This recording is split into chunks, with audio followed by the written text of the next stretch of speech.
Today I'm jumping right back into another episode of SCPs as Superheroes. After the awesome response to the last episode, and considering how much fun I had making it, I figured I should do another one ASAP. So I went through the comments of that last video and pulled out a whole bunch of the awesome suggestions that you were all making. And I most heavily considered the ones that were getting suggested tons and tons of times. But I also wanted to do some slightly more obscure ones that I figured could be really cool turned into superheroes. The term superheroes being used fairly loosely, to be fair, but I am going to start with the Shy Guy, who was by far the most suggested SCP in the last video. And quick shout out to Matthew's Corner, who suggested some really interesting ideas for the lore for this guy as a superhero that I ended up working into this video. Great ideas. I think you'll all like them. Let's get into them though. Let's go.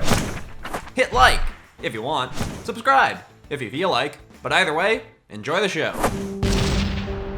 In the last log I made, I was detailing some of the most interesting hero files I've been granted access to, now that I have level 2 security clearance at the Superhero Corrections and Placement Foundation. Soon after I finished that log, my place of work, Site 19, was attacked by a group that has always despised heroes and any who work with them, the Global Assault Coalition. Their goal is to attack and kill all superpowered beings to ensure that humanity can live on, free from the so-called wrath of superhumans. I'd barricaded the room I was in, but some of the terrorists were working to smash down the door when a message came through all SCP agents' secured headsets that said, "All agents, for the next 5 minutes, close your eyes and do not open them for any reason." I followed the orders, knowing exactly what they planned to do. While I couldn't see the following events unfolding, I knew that they must have flashed an image on every single screen in the building of one of our more reluctant registered heroes, Case 096. 15 minutes after the message came through, still barricaded in the file room, I heard the unmistakable sounds of gunfire and ghoulish crying as the hero, Vigorshy, tore through every coalition insurgent who'd come into our stronghold. Vigorshy is an incredibly fast and strong and near invulnerable hero, but he also hates doing hero work. He lives in a cabin high on an isolated mountain in the Yukon. There he tries to live a peaceful life, alone, doing all he can to not let anyone see his face. The only time SCP agents have had in-person interactions with him, he's been wearing a full face mask. Ironically, something he only does while not doing hero work. See, when someone who's committed any kind of immoral act over the last few weeks sees Vigorshy's face, even if it's only a photo of him, his limbs begin to stretch out as his skin turns light gray. He grows claws and fangs, and his flesh becomes thick and leathery.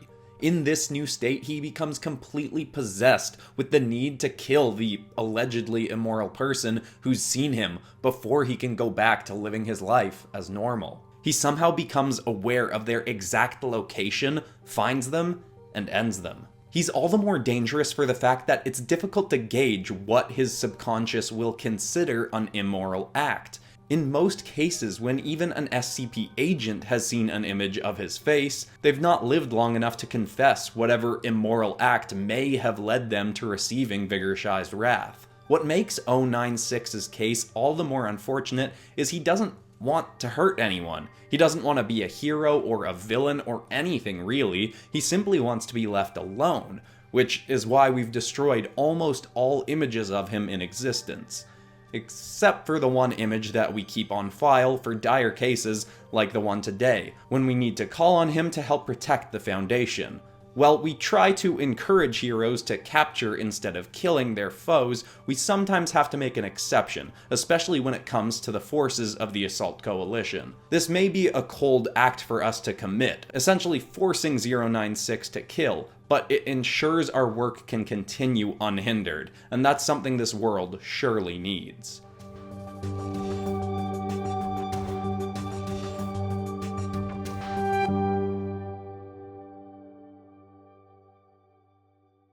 With the assault handled, I was able to get back to studying hero files, and the next one I went to was a hero that I knew all too well from reputation, but whose files I'd never had access to, until today. I mentioned in my last log Case 682, also known as Regenezard. His real name is Anthony Pinot, and he doesn't answer to the hero name we've given him, which I suppose is fair given our history with this hard-to-kill superhuman. See, 682 has never held back against any criminal, killing every single one he's ever caught in an unjust act. He was one of the first cases we ever looked into for his brutality, and after many attempts to reason with him, to sway him to a less violent path, we finally decided he had to be handled. And that was when we realized just how hopeless of a mission that was. Anytime you attack Regenezard with something, he adapts to it, becoming stronger and more durable. We originally tried conventional weapons, and he spawned reptilian armor plating to protect himself. We tried lethal poison, and he at first seemed to die from it, but woke up not long after, and was never able to be injured by that same poison again. We then took more drastic action, capturing him and bringing him to this very site, where we put him up against some of our other toughest heroes in the registry. We tried sending both Swift Sculpt and Vigorshy against him, but neither were able to kill him, and he quickly adapted to withstand all their attacks. After hours of battling, traumatized, Vigorshy covered his face and sprinted from the room, smashing through the door. This, unfortunately, allowed Regenezard to escape, and we since have been unable to get him back in custody. As I mentioned in my log on Hero 999, L8 was sent to him once and was able to have a respectful conversation with 682 and keep him calm throughout due to her powers and her incredibly upbeat demeanor. But from this, we only further learned how much Regenezard has come to despise the Foundation and all that we do. After the two parted ways, he soon after went back to his dark vigilante ways. Unfortunately, all we've managed to do with Regenezard is make him our enemy. Anytime heroes with strong ties to the Foundation end up in his city, he'll ruthlessly fight them off. We still have an active kill order on Regenezard, but it's unknown when or if we'll ever actually figure out a way to handle him. Again, like with 999, there is some redacted information on the level 2 documents for 682 that I'm clearly not privy to about his origin and parentage. But I can only imagine, with the brute being this powerful and unkillable, what must his parents have been like?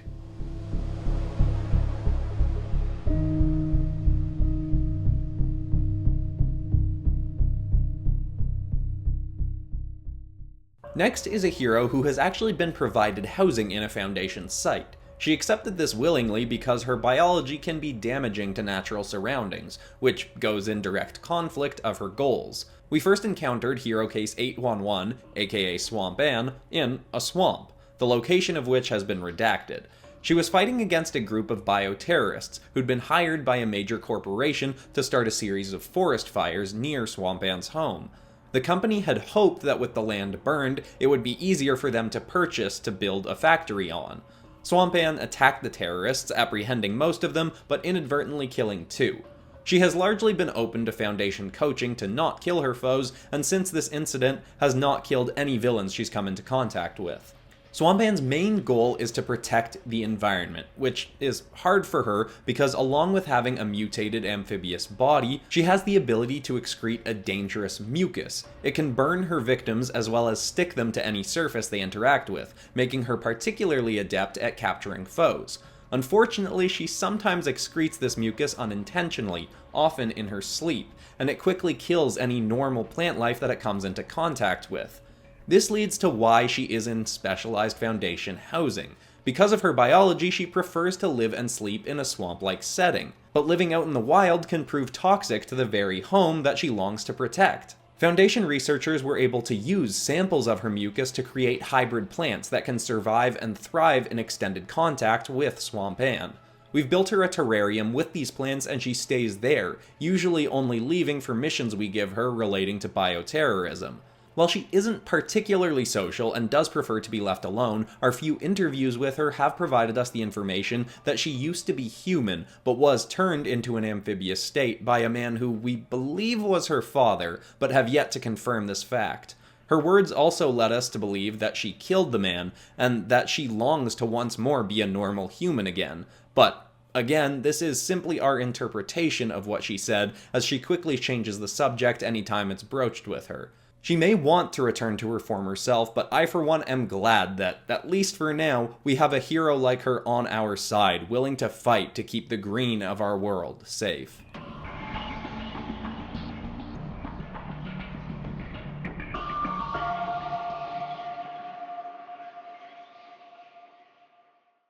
The final case for today's log is another of the heroes we provide specialized housing for, and the reasoning in this case is somewhat similar to that of Swampan. Case 457, aka Infablaze, is a being who is perpetually on fire. To stay alive, he consumes flammable objects, like a normal human would with food, and the Foundation supplies him with gasoline and wood, though admittedly in limited supply. This is because the more fuel he consumes, the stronger, larger, and more intelligent he becomes. These may sound like exclusively positive traits for a hero, but we at the Foundation don't fully trust 457 with massive quantities of power. Like Swift Sculpt, Blaze is unpredictable with how lethal he'll be on missions, so we try to not allow him to reach unmanageable strength levels, though he will often trick or sometimes persuade staff into providing him with more fuel. Blaze has on missions in the past taken time to consume materials in his objective's surroundings, but luckily we've given him a supersuit to manage his potential overpowering. We told him part of the truth of the suit, that it protects parts of his flaming body from water and fire-dousing attacks. But unknown to him, it also allows us to regulate his strength levels to a certain degree. If he gets too powerful, we can subtly absorb and suppress some of the flames to weaken him. So far, he has shown no signs of knowing that the suit can suppress his powers. Along with an ability to shoot flames, Infablaze can also transform his body into alternate flaming forms. While he often takes on the shape of a human, he can also change into an animal-like form, or turn parts of his body into flaming weapons like swords or hammers, which he'll often do when facing tougher villains. It was recently discovered that Blaze is actually one of a few beings like himself, as he was sent on a mission to help contain a forest fire by absorbing the flames. There it was found that the fires were caused by another being with his same powers. He vigorously attacked the opponent and seemed to have a personal vendetta against them, as he fought and absorbed their entire flaming being into himself, seemingly killing them. Afterwards, when interviewed about the incident, he refused to comment on the matter and simply went back to his fireproof housing. He may not be our most law-abiding hero, but he's certainly one who serves as an asset in the Foundation's endeavors.